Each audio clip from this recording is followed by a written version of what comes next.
ତିରିଶଟା ବ୍ଲକରେ ଲୋକ ଆପଣ ଗ୍ୟାସ୍ ପାଇବେନି, ଇଲେକ୍ଟ୍ରିସିଟି ପାଇବେନି, ପାଣି ପାଇବେନି। ଏଇଟା କ'ଣ କୌଣସି ପ୍ରଶାସନ କେହି ଦେଖୁନାହାନ୍ତି, କେହି ବାପା ମା ନାହାନ୍ତି।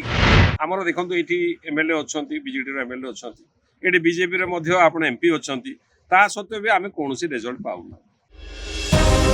8 ଦିନରୁ ଅଧିକ ହେବ ମିଳୁନି ଜାଳେଣୀ ଗ୍ୟାସ୍। ଖାଉଟି ହନ୍ତସନ୍ତ। ଏଭଳି ଅଭାବନୀୟ ଘଟଣା ଦେଖିବାକୁ ମିଳିଛି ଦେବଗଡ଼ ଜିଲ୍ଲା ବାରକୋଟ ବ୍ଲକ ଅନ୍ତର୍ଗତ କଲାଗ୍ରାମ ନିକଟରେ ରହିଥିବା ଇଣ୍ଡିଆନ୍ ଇନ୍ଧନ ଗ୍ୟାସ୍ ସେଣ୍ଟରରେ।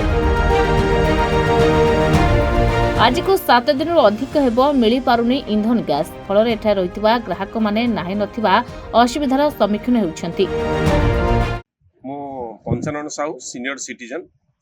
ଆଉ ବଡ଼ ଦୁଃଖର କଥା, ଆଜିକୁ 7 ଦିନ ହେବ ଆମର ବାରକୋଟ ବ୍ଲକରେ ଗ୍ୟାସ୍ ଇଣ୍ଡିଆନ୍ ଗ୍ୟାସ୍ ମିଳୁନି। ଏ ସମ୍ପର୍କରେ ପ୍ରାୟ ପ୍ରତ୍ୟେକ ଦିନ ଦୈନନ୍ଦିନ ଜୀବନରେ ଆମେ ଆସୁଛୁ, ଆସିଲେ ମଧ୍ୟ କୌଣସି ରେଜଲ୍ଟ ଆମେ ପାଇପାରୁନୁ। ଗୋଟେ ନିତ୍ୟ ବ୍ୟବହାର୍ଯ୍ୟ ଜିନିଷ ଭାବରେ ଗ୍ୟାସ୍ ହେଲା, ଇଲେକ୍ଟ୍ରିସିଟି ହେଲା, ଏଇ ଜିନିଷର ପ୍ରୋବ୍ଲେମ୍ ନ ହେବା କଥା। ଏମିତି ତ ଲାଗୁଛି ଏଠି କୌଣସି ପ୍ରଶାସନ ନାହିଁ ପରି ଲାଗୁଛି, କିମ୍ବା କୌଣସି ରାଜନୀତିଜ୍ଞ ଲୋକ ଥିଲାପରି ଲାଗୁନି। ଅଭିମାନ ନିଜର ଦୁଃଖଟା ନିଜ ଭିତରେ ସୀମିତ ହେଇକି ରହିଯାଉଛି।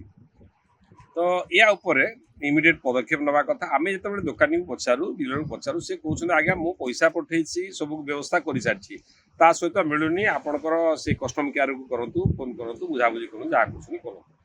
ତ ଏମିତି ଗୋଟେ ଅସହାୟ ଅବସ୍ଥାରେ ଅଛୁ। ଆମେ ଜଣେ ସିନିୟର ସିଟିଜନ୍, ଜଣେ ନାଗରିକ, କନସିୟସ୍ ନାଗରିକ ଭାବରେ 30ଟା ବ୍ଲକରେ ଲୋକ ଆପଣ ଗ୍ୟାସ୍ ପାଇବେନି, ଇଲେକ୍ଟ୍ରିସିଟି ପାଇବେନି, ପାଣି ପାଇବେନି। ଏଇଟା କ'ଣ କୌଣସି ପ୍ରଶାସନ କେହି ଦେଖୁନାହାନ୍ତି, କେହି ବାପା ମା ନାହାନ୍ତି କି? ନା ଆପଣ କୌଣସି ରାଜନୈତିକ ଲୋକ ନାହାନ୍ତି।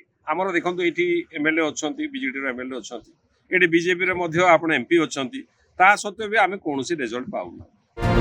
ଲୋକେ ନିଜ କାମ ଛାଡ଼ି ବାରମ୍ବାର ନିରାଶ ହୋଇ ଫେରୁଥିବାର ଅଭିଯୋଗ ହୋଇଛି। ଏନେଇ ବାରକୋଟ ଇନ୍ଧନ ଗ୍ୟାସ୍ ଡିଲରଙ୍କ ମଧ୍ୟ ପ୍ରତିକ୍ରିୟା ନେଇଥିଲୁ। ସେ କହିଥିଲେ ଉପରକୁ ଆମେ ଡ୍ରାଫ୍ଟ କରିଛୁ, କିନ୍ତୁ ଉପରୁ ଏପର୍ଯ୍ୟନ୍ତ ଗ୍ୟାସ୍ ଆମ ପାଖକୁ ପଠାଯାଇ ନାହିଁ, ତେଣୁକରି ବିଳମ୍ବ ହୋଇଛି। ଯଥାଶୀଘ୍ର ଏହାର ସମାଧାନ କରାଯିବ ବୋଲି ପ୍ରତିକ୍ରିୟାରେ କହିଛନ୍ତି। बारकोट इंडियन प्रोवाइडर अच्छे आम एटा गैस 5-7 दिन है ना आम तो अलरेडी ऑर्डर कर दीचु, एनविटी भी कराइला एपर्तन आसनी। कौन गड़बड़ी थो कि कौन थो टेक्निकाली गड़बड़ी किसी कौन तो आम से किसी आइडिया ना केवे आस नॉलेज भी ना। अलरेडी एटा ऑनलाइन प्लेस हुए आसवा कथा आज पर्यटन केवे लेट हुए आसिले आम देवा लगी किसी असुविधा ना। सप्लाई नथिबारु आम दे पारुनु, सप्लाई आसिले नॉर्मल हे जोली हम आशा करू। हेले बारकोट ब्लॉक रे प्रशासन तथा राजनीतिक क्षेत्र में विशिष्ट व्यक्ति माने रहिथिबा सत्ते लोकंक दैनंदिन जीवन में आवश्यकता रहिथिबा जिनिस गुड़िकरे अवहेला करा जाउथिबारु खाउटी महल रे दुख प्रकाश होछि। बहु संख्यक ग्राहक इंडियन इंधन गैस रे निर्भर करती। फल बारकोट ब्लॉक रे एपरि अव्यवस्था को गणमाध्यम आगे ग्राहक माने प्रकाश करिसेंति। ଆମର ଦେଖନ୍ତୁ ଏଇଠି ଏମ୍ଏଲ୍ଏ ଅଛନ୍ତି, ବିଜେଡିର ଏମ୍ଏଲ୍ଏ ଅଛନ୍ତି, ଏଠି ବିଜେପିରେ ମଧ୍ୟ ଆପଣ ଏମ୍ପି ଅଛନ୍ତି, ତା ସତ୍ତ୍ୱେ ବି ଆମେ କୌଣସି ରେଜଲ୍ଟ ପାଉନା। ପ୍ରଶାସନ ଏଇଟା ନିଜେ ଜାଣିବା କଥା, ଆମେ ପାଉନୁ ଗ୍ୟାସ୍, ମାନେ ଏଇଟା ଆପଣ ସବୁଠୁ ବଡ଼ ଅସୁବିଧା। ଘରେ ଦେଖନ୍ତୁ ରୋଷେଇ ହେଉନି, ଅବିକା କାଠ ଖଣ୍ଡେ ଖୋଜିଲେ ମିଳୁନି। ଯଦି ଆପଣ ଆମ ପାଖରେ ମାନେ ଅବସ୍ଥା, ଗୋଟେ ଚାଷୀର କ'ଣ ହେଉଥିବ। देवगढ़ जिला बारकोट ब्लॉक रु Sudam Behera report reporters today.